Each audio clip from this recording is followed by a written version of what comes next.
Isang 5 taong gulang na lalaki ang natagpo ang patay matapos malunod sa isang resort sa barangay May Ugub Ocampo, Camarines Sur, bandang 6:30 ng gabi nitong Linggo, April 20. Ayon sa tagapagsalita ng Ocampo Municipal Police Station, residente ng Zone 2 Barangay Panic, Quezon, Naga City ang biktima. Kasama umano nito ang kanyang pamilya para mag-night swimming sa naturang resort. Ngunit ito ay nahiwalay ng malingat ang mga kasamahan na abala sa pag-aayos ng kanilang mga gamit.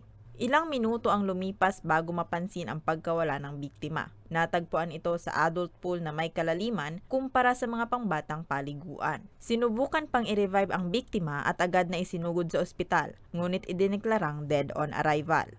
Halos natagalan daw po ma'am kasi busy po sila sa pag-prepare ng kanilang pang-merienda at sa kadong cottage nila. Hindi nila napansin na yung bata lumangoy pala doon sa mas malalim na parte ng swimming pool.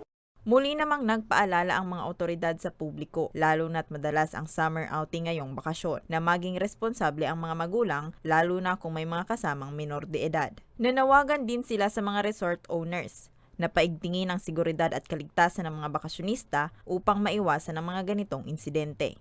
Ang PNP Ocampo po ay nagpapaalala sa lahat ng ating mga bakasyonista, lalo na yung pumupunta sa mga resort at iba pang pasyalan na kung may kasama po silang bata, responsibilidad po ng mga magulang na bantayan yung kanilang bata para hindi po madisgrasya.